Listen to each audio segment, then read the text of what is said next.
ela nunca nos deixa, assim, alguma aresta aberta. Ela sempre se completa.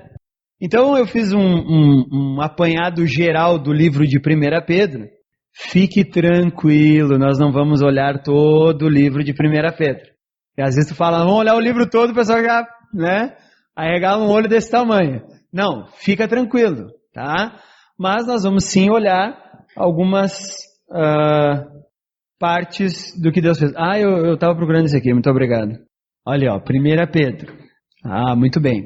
Então, para mim, o livro de 1 Pedro, o título geral que eu daria para esse livro é Consolando aqueles que perseveram. Então, Pedro está escrevendo a sua carta para um grupo de igrejas lá na Galácia, e essa igreja está passando por algum tipo de perseguição. Então, Pedro está dizendo para essas pessoas se manterem firmes, que Deus está com eles, e que eles podem confiar plenamente naquilo que Deus tem dado a eles. Então, por isso eu coloco para mim como subtítulo, então, Consolando aqueles que estão perseverando, mesmo debaixo da perseguição. Aí eu tenho uma miscelânea agora, que eu aperto de novo. Vamos ver, está funcionando. Só não está indo. Ali. Tá, aí, muito bem. Eu montei um esqueminha do livro de 1 Pedro até o capítulo 2. Eu sou meio maluco. Eu gosto de fazer esse tipo de coisa. Eu gosto de pegar cada parte, quando eu vou ler um livro, o que o autor quer dizer, o que ele está falando. Então ele começa com uma saudação, depois da saudação ele agradece a Deus pela salvação. Ele diz que todo aquele que encontra Cristo é regenerado, aperfeiçoado e receptor das promessas de Deus. Depois você lê em casa, tá? Aí depois então, do versículo 13 do capítulo 1 até o versículo 10 do capítulo 2, para mim ele está dizendo assim, ele está dando o novo status do cristão. E aí então ele separa isso em 3 partes. Primeiro, santidade adquirida e santidade vivida, aquela que eu falei para vocês. Aí no meio ele vai falar mais alguns versículos, ele vai dizer assim, a palavra de Deus é o que nos leva ao amor fraterno. E então a última parte, que é essa que eu gostaria que nós conversássemos hoje, que é essa última aqui, a edificação do corpo acontece sobre Cristo. Pode trocar? Vou precisar de uma ajuda aí. Não. Aqui agora foi, mais uma vez. Aí, vamos lá.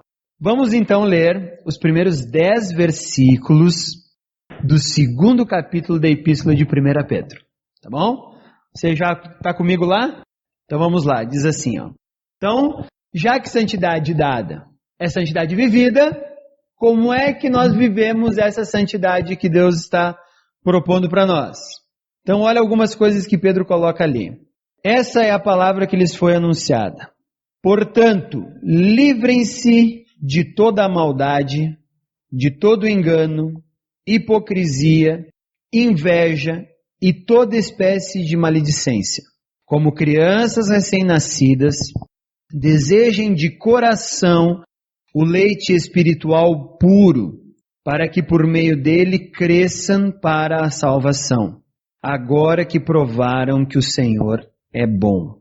À medida que se aproximam dele, a pedra viva, rejeitada pelos homens, mas escolhida por Deus e preciosa para ele, vocês também estão sendo utilizados como pedras vivas na edificação de uma casa espiritual, para serem sacerdócio santo, oferecendo sacrifícios espirituais aceitáveis a Deus por meio de Jesus Cristo.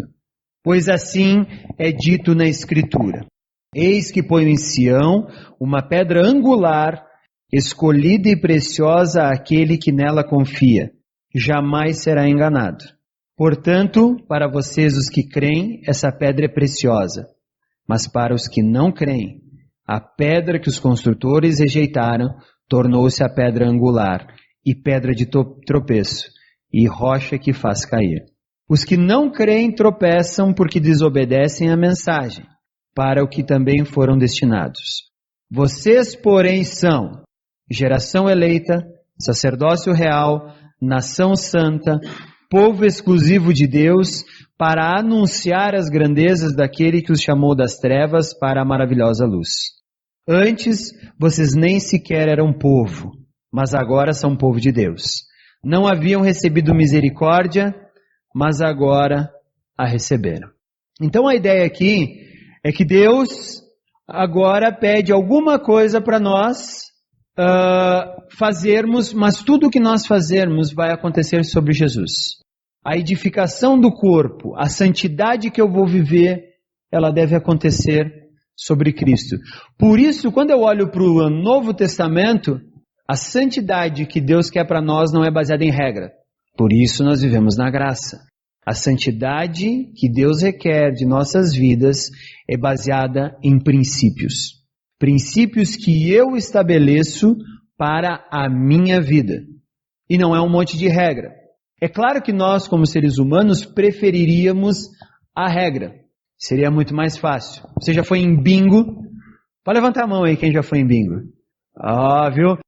Sabe, uma das minhas atividades favoritas é estar em Areias Brancas. Sim, eu veraneio lá. É óbvio, todo gringo da Serra Gaúcha veraneia ali. Arroio do Sal, Areias Brancas, Curumim.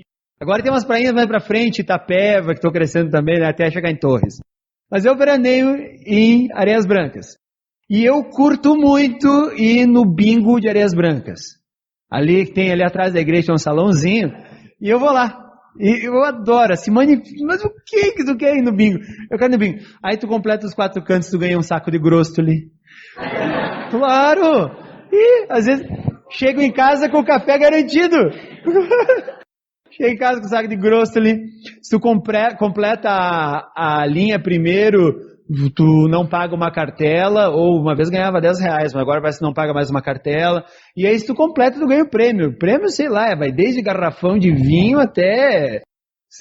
exato. Porco inteiro, desossado pra você assar. É muito divertido. Então, meu veraneio, eu gosto de bingo. Às vezes, a nossa santidade, a gente faz ela mais ou menos que nem um bingo. Deus, o que é que tu quer que eu faça? Eu quero que tu ore. Tá bom, eu tenho uma cartelinha lá. Oração, eu faço um sinalzinho, ok. O que mais tu quer que eu faça?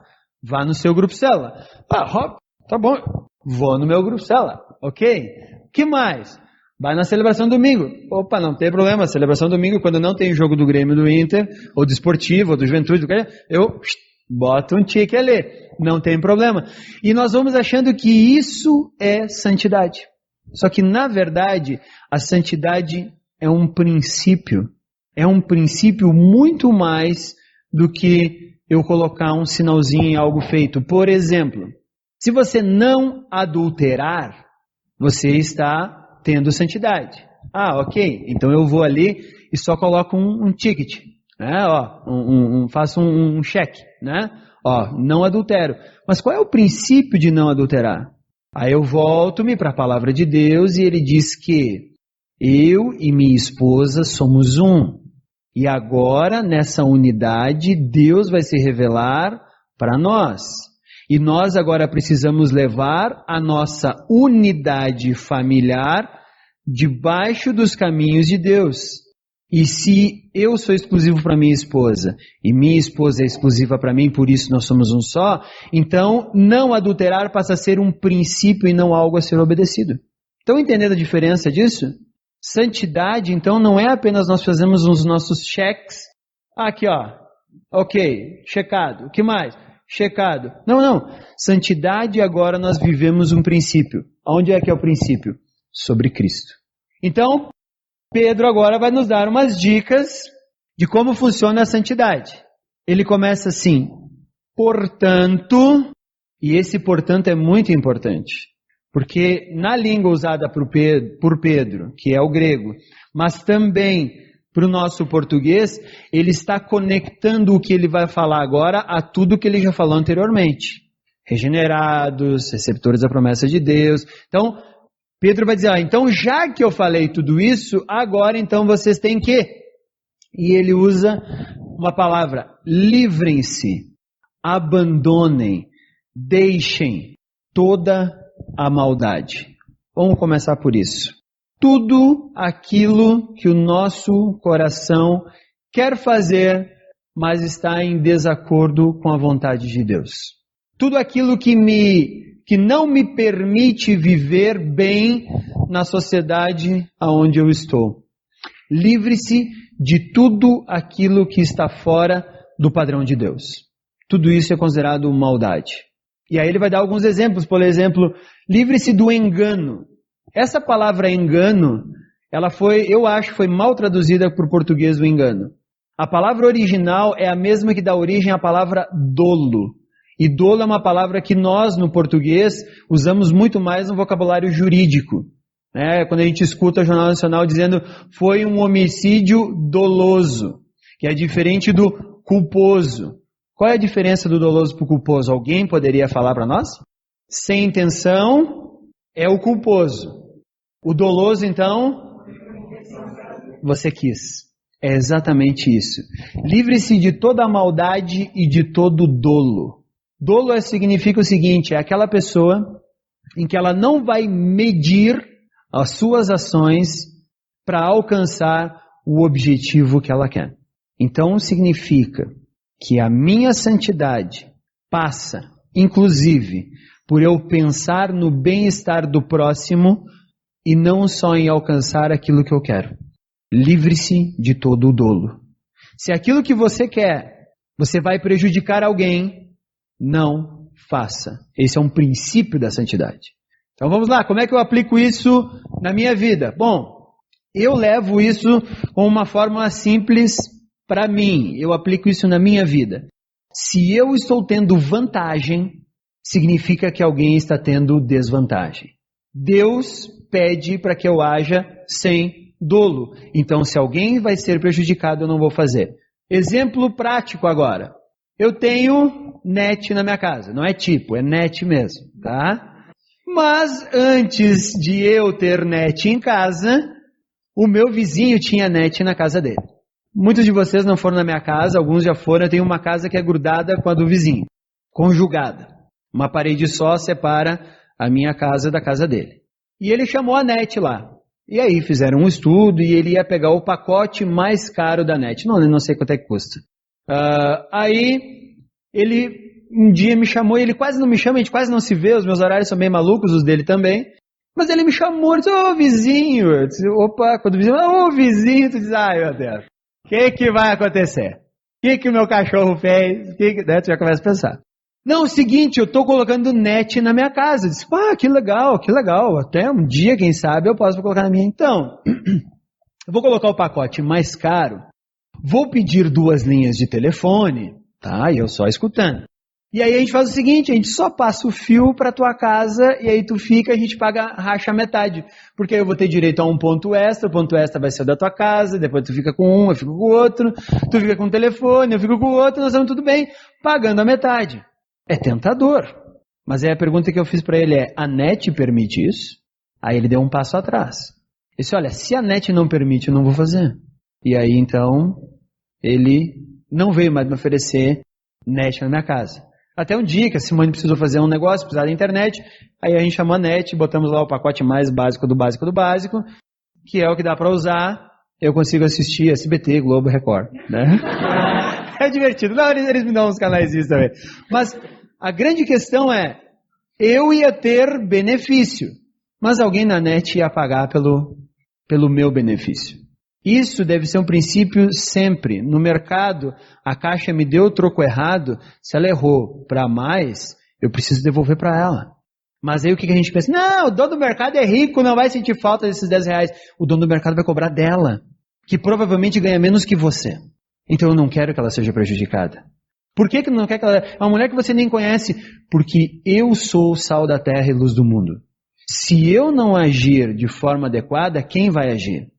Se Cristo não transbordar na minha vida para a vida dessa caixa de mercado, quem vai transbordar? Esse é o princípio da santidade. Nossa, isso é muito legalismo. Não é legalismo. É princípio.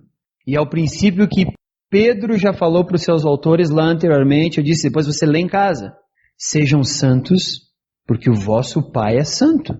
Então o meu padrão de santidade, ele tem que estar nas nuvens. Literalmente, nas nuvens. O padrão de santidade da nossa vida como cristãos tem que ser na exata estatura da presença de Deus nela. Por isso, eu me livro de toda a maldade e também de todo o dolo. E também da hipocrisia. que é alguém ser hipócrita? Olha a mulher da imagem. Talvez lá no fundo você não consiga ver. Mas é uma mulher e ela está escolhendo com que cara vai sair. Às vezes as mulheres fazem isso, né? Eu até brinco, hoje Simone não está aí, eu posso extrapolar, né? Mulher para sair, 2 de mão de argamassa, né? Depois dá uma lixada para tirar as imperfeições, aí faz uma pintura base, depois dá o destaque só nas aberturas, né? Pronto, é igualzinho a minha casa. Então é igualzinho a minha casa, 2 de mão de fundo, uma tinta e depois o destaque nas aberturas, né? Mas é mais do que isso, não está falando só de maquiagem. Está falando de realmente você ir ou apresentar-se a alguém de uma forma como você não é. Na verdade, o que Deus pede de nossa vida é uma honestidade. Eu preciso honestamente mostrar quem eu sou. E como é que eu faço isso? Convivendo com as pessoas ao meu redor. As pessoas vão olhar para mim e vão perceber quem eu realmente sou. Por isso nós somos campeões de não mostrar quem nós somos. Nós estamos talvez vivendo como sociedade, a sociedade mais distante do próximo que já aconteceu. Qual foi a última vez que teu vizinho foi na tua casa tomar um chimarrão? Uma vez, nós morávamos em casas e você conhecia todo mundo da rua. Todo mundo, tu entrava na casa, eu lembro, morava na casa da Dona Lica, ela tinha um monte de filhos que chegavam cada um no horário, a casa dela sempre tinha um fogão a lenha com comida em cima, a gente chegava na casa da Dona Lica, a gente queria comida, e ela dava. Era muito divertido. Hoje nós moramos em prédios, que são bem menos extensos que nossa rua, e nós não conhecemos o vizinho que mora na porta da frente. Nós não queremos mais conviver com as pessoas. E as pessoas acabam não conhecendo quem nós somos. Só que se as pessoas não sabem quem eu sou, como é que eu vou apresentar Jesus para essas pessoas? Se o meu vizinho não conhece meus princípios, se os meus filhos não brincam com os filhos do vizinho, como é que ele vai saber que eu tenho Jesus na minha vida? Então nós às vezes escondemos quem nós somos. E aí quando nós vamos a algum evento social, nós sempre apresentamos uma carinha bonita. Nós sempre estamos bem. Bom, é a velha história, é só entrar por aquela porta ali, tudo vira perfeito. Ou você já ouviu alguém entrar na igreja triste, ou brigando com a esposa, ou não? Eles brigam até aquele portão ali, ou até o início da descida da escada. Depois chega que agora vamos chegar. Aí o casal tá meio bravo, mas basta o primeiro, oi, como é que tá? Uma beleza, uma maravilha. Nem para os nossos irmãos nós realmente abrimos quem nós somos. Aí de repente você vai conversar com um casal, você descobre que o casamento tá um caos. E você diz, meu chapéu, como é que eu não percebi antes? Claro, antes não se mostrava. E aí quando você começa a chegar mais perto, você vai vendo que não é bem assim.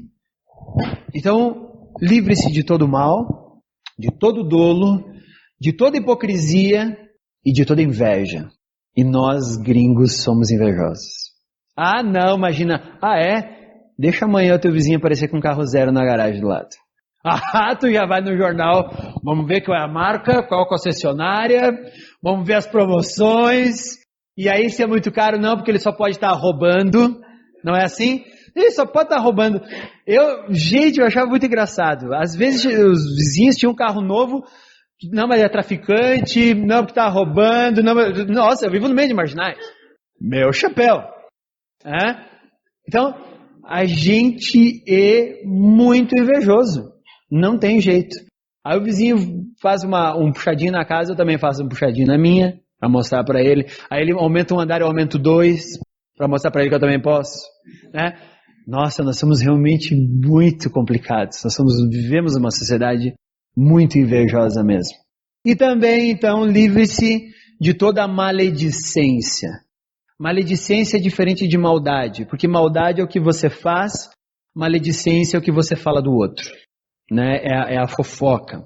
Mas mais do que fofoca, você fala mal da pessoa para alguém, e aí então isso é uma maledicência. Então, se você quer saber como é que é possível viver a santidade de Deus na sua vida, está aqui a fórmula. Então, estão aqui os princípios. Aí depois, agora, você bota esses princípios nas atitudes da sua vida, e aí você começa a aplicar quais serão as atitudes para cumprir esses princípios. Ser cristão não é obedecer a regra. Ser cristão é levar altos princípios e aplicá-los em sua vida, livrando-se de maldade, dolo, hipocrisia, inveja e maledicência. E essa regeneração, então, me capacita a uma vida social. Olha todos esses princípios aí. Aí tu para um pouquinho para perguntar e alguém disse assim: Jesus, qual é o maior dos mandamentos? E Jesus disse: o maior dos mandamentos é amar a Deus sobre todas as coisas. E o segundo, semelhante a este, é: ame o próximo como a ti mesmo. A santidade de Deus na minha vida me capacita, primeiro, a me comunicar com Deus diretamente. Segundo, me capacita a viver com o próximo. Se eu conseguir viver livre disso, eu vou ser uma pessoa que vai conseguir conviver com as pessoas ao meu redor. E essa é a meta de Deus para a minha vida. E aí ele fala: como fazemos isso? Primeiro, alimente-se com o leite genuíno, puro, que é a palavra de Deus. Da onde eu vou tirar então os altos princípios da minha vida? Daqui. Esse é o livro base. Aqui estão todos os princípios que eu devo tirar para depois a posterior aplicação na minha vida. Esse leite é verdadeiro, e esse leite também é a palavra que foi traduzida por espiritual. Na verdade, no original grego, é a mesma palavra que dá origem à palavra lógico. Então, ele é um leite que eu aplico com a minha mente. É a mesma palavra usada quando Paulo fala em Romanos 12, 1 e 2, que esse é o sacrifício racional de vocês. Não se amoldeie aos padrões do mundo. Ofereçam vossos corpos. Lembram? E aí ele diz assim: esse é o sacrifício racional. É a mesma palavra usada por Pedro aqui. Então o leite de Deus, ele é genuíno e verdadeiro, mas ele também é um mental. Ele é algo lógico. Ele pode ser aplicável. Então não é uma verdade que eu vou meditar, sentar lá em posição de lótus, e aí vou chegar a um nível elevadíssimo, aí eu paro de meditar e volto para a verdade e não aplico nada na minha vida. Não. Ele é aplicável com a minha mente. Eles são princípios aplicáveis. Então, livrem-se de tudo aquilo, desejem o leite, que é a palavra de Deus, para que sejam capazes. E aí agora, esses sejam capazes é a próxima parte que nós vamos olhar. Pode passar aí. Sejam capazes de conformar a vida de vocês na pedra angular que é Jesus.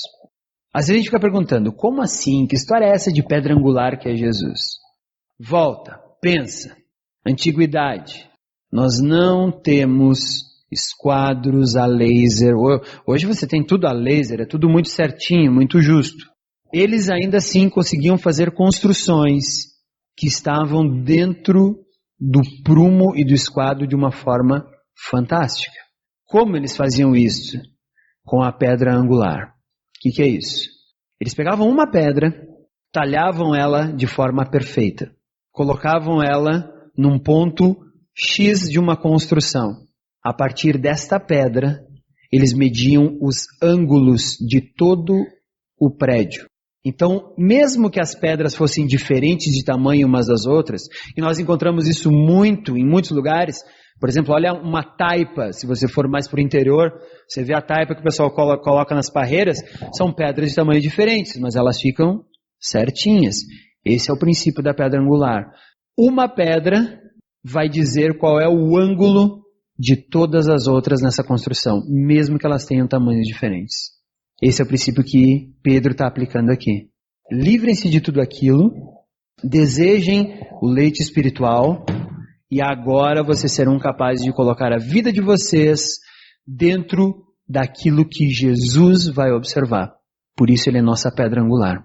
Por isso ele é nossa pedra angular.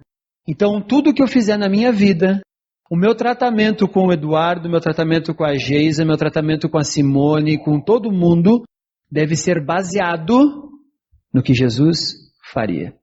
A minha atitude na minha empresa, na minha escola, ou onde eu estiver, meu local de trabalho, onde eu estudo, deve ser baseado pela atitude daquilo que Cristo faria.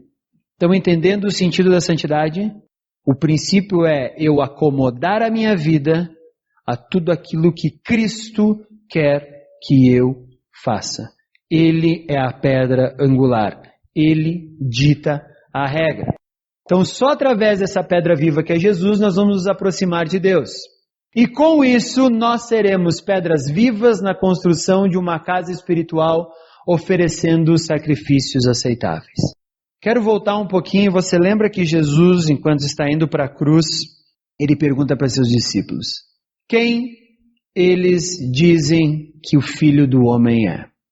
Uns dizem que é Elias, outros dizem que é João, outros um dos profetas. E vocês? Quem vocês dizem que eu sou?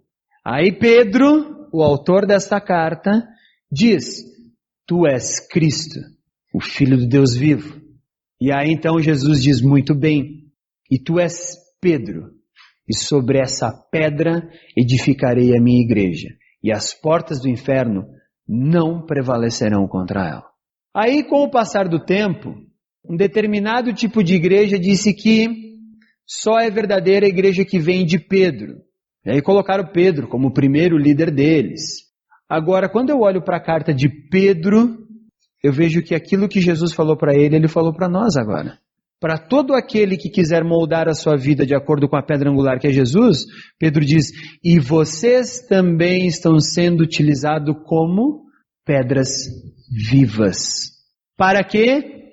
Para a construção de uma casa espiritual. Ufa, então não está só com Pedro a coisa. Está com todo aquele que quiser moldar a sua vida de acordo com a pedra angular que é Jesus. E isso quem está escrevendo? O próprio Pedro. Então ele liberou todo mundo desse peso. Então, à medida que nós vamos tentando colocar a nossa vida no padrão de Deus, nós vamos sendo construídos como um templo. E o que era o templo no Antigo Testamento? O lugar onde Deus habitava, o lugar de adoração, o local em que Deus indicava que estava presente no meio dos homens, à medida, com sacrifícios, à medida que nós, a Igreja do Senhor Jesus Cristo, seja em Bento, em Caxias, Farroupilha ou qualquer outra cidade, à medida em que nós vamos colocando nossas vidas no padrão de Deus, nós somos um templo, ou seja, nós somos a presença de Deus nesse local. Isso é santidade. Isso, quando nós colocamos nossa vida no padrão da pedra angular que é Jesus, a nossa vida vai se tornando um templo no qual Deus pode se manifestar aos outros. Esse é nosso papel. É por isso que devemos viver a santidade. Se não fosse por isso, nós não nos converteríamos e Deus já nos levava para cima. Mas nós ficamos aqui porque nós somos o sal da terra e a luz do mundo. Porque nós somos luzeiros que apontam para a salvação. Nós somos aqueles que vão cumprir a grande comissão. Por isso nós estamos aqui hoje. E por isso a santidade é algo que deve acontecer na nossa vida. Pode trocar para nós aí. Ops, vai, pode. Tá, isso. Aí. Quando isso acontece, o que nós temos como resultado é o coletivo, é o corporativo. Por isso Jesus disse: tu és Pedro, sobre essa pedra edificarei minha igreja. No grego, eclésia. É uma palavra mágica? Não. É uma palavra que significa reunião de pessoas, grupo de pessoas. Então, à medida em que nós somos aquilo que Deus quer, nós vamos ganhar agora coisas no coletivo. Então, vocês são raça eleita. Raça eleita é uma unidade. Assim como eu e minha esposa somos um, eu, quando estou com vocês, para Deus, somos um. Raça eleita. Que mais? Sacerdotes do rei, ou traduzido também para sacerdócio real. Nós servimos ao rei dos reis como sacerdotes. Nação santa, de novo, nação é um grupo de pessoas.